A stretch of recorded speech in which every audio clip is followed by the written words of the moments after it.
Assalamualaikum warahmatullahi wabarakatuh. Alhamdulillah alladzi a'azzana bil Islam wa nawwara qulubana bil iman wa zayyana a'malana bil ihsan.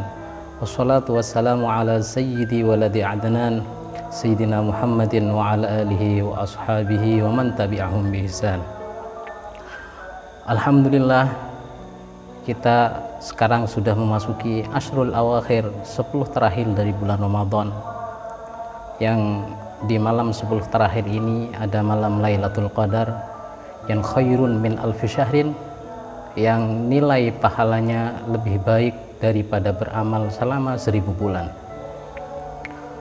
Dan di antara amal ibadah yang dilakukan oleh Nabi Muhammad SAW untuk mengisi Qiyamul Lail malam-malam di waktu bulan Ramadan yang sudah biasa dilakukan oleh kita semua adalah sholat tarawih.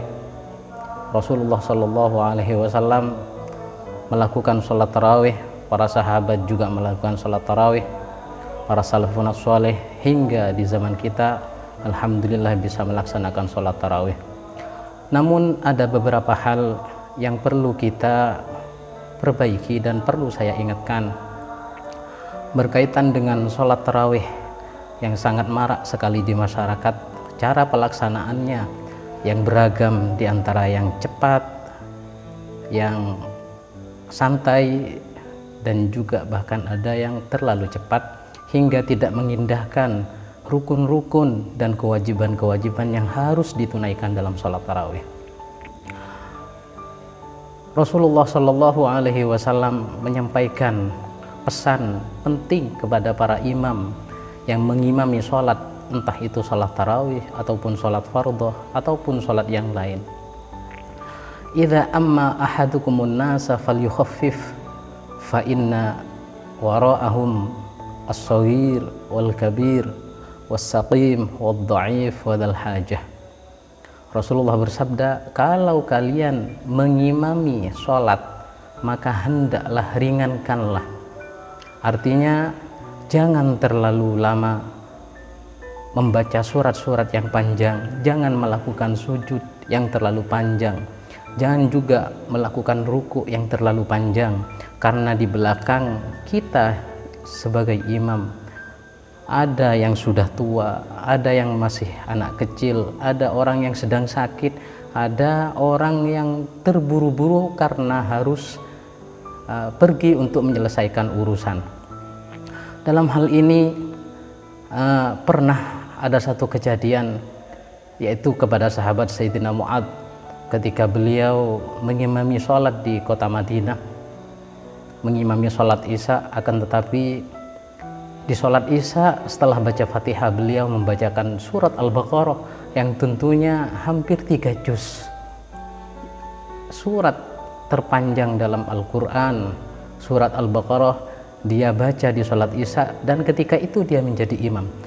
Hingga di pertengahan sholat ada salah satu sahabat yang merasa kalau surat Al-Baqarah itu diselesaikan maka dia akan melakukan sholat dengan waktu yang sangat lama, dan dia tidak setuju dengan itu. Akhirnya dia berhenti sholat dan kemudian mengulangi sholat sendiri.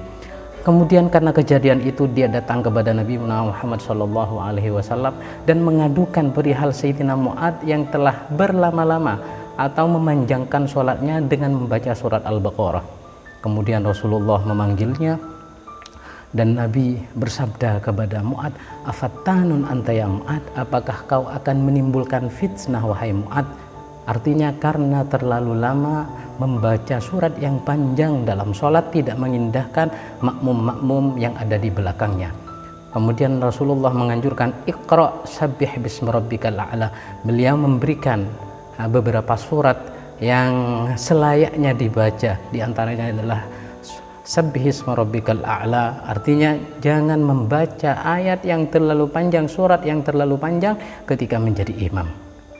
Namun bukan berarti karena hadis dan perintah dari Rasulullah untuk tidak membaca surat yang panjang atau tidak boleh lama-lama dalam sholat, kemudian kita sebagai imam itu melakukan sholat tarawih dengan secepat mungkin, tidak mengindahkan rukun-rukun yang harus dilakukan di sholat tarawih, sehingga sholat tarawih yang kita lakukan tidak bernilai di hadapan Allah Subhanahu wa Ta'ala. Dulu ada satu kisah yang terjadi di masa Rasulullah Shallallahu Alaihi Wasallam. Ada seorang sholat di hadapan Nabi dengan cara sholat yang sangat cepat, tidak menyempurnakan ruku, sujudnya, tumak ninah dia tinggalkan, sehingga selepas sholat Nabi memanggilnya dan mengatakan kepada dia, sholli fa innaka lam tusolli, sholatlah kalau kamu sejatinya tidak sholat atau tidak melakukan sholat dengan yang benar. Akhirnya dia sholat untuk yang kedua kalinya.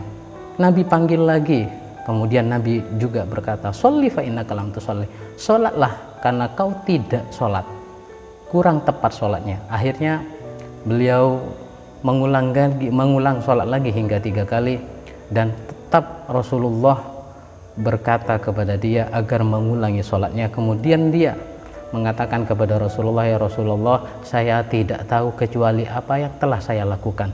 Akhirnya Rasulullah mengajarinya sholat.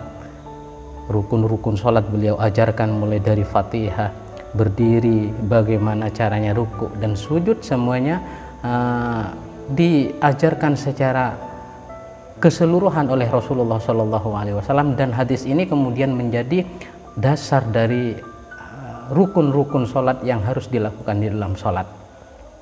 Oleh karena itu, mari kita melakukan sholat tarawih dengan sebaik mungkin, karena rukun agama yang terakhir setelah kita Islam dan iman adalah al-ihsan. Al-ihsan itu adalah melakukan ibadah sebaik mungkin sesuai dengan apa yang diinginkan oleh Allah dan apa yang menjadi tuntunan oleh Rasulullah Shallallahu Alaihi Wasallam. Juga kasihan kalau kita sholat tarawih terlalu cepat, kasihan orang tua yang sudah sakit atau dia tidak bisa melakukan pindah rukun dari ruku ke i'tidal, dari i'tidal ke sujud dengan secepat mungkin, sehingga kadang banyak makmum dari orang-orang yang sudah lanjut usia ataupun orang yang sudah sakit, yang sedang sakit, dia tidak bisa menututi ketika sholat tarawihnya terlalu cepat dilaksanakan.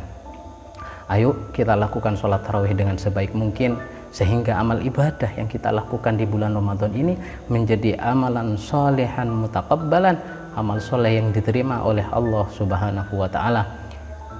Ini yang dapat saya sampaikan, semoga bermanfaat. Taqabbalallahu siyamana wa qiyamana wa ruku'ana wa sujudana, amin Allahumma amin. Wassalamualaikum warahmatullahi wabarakatuh.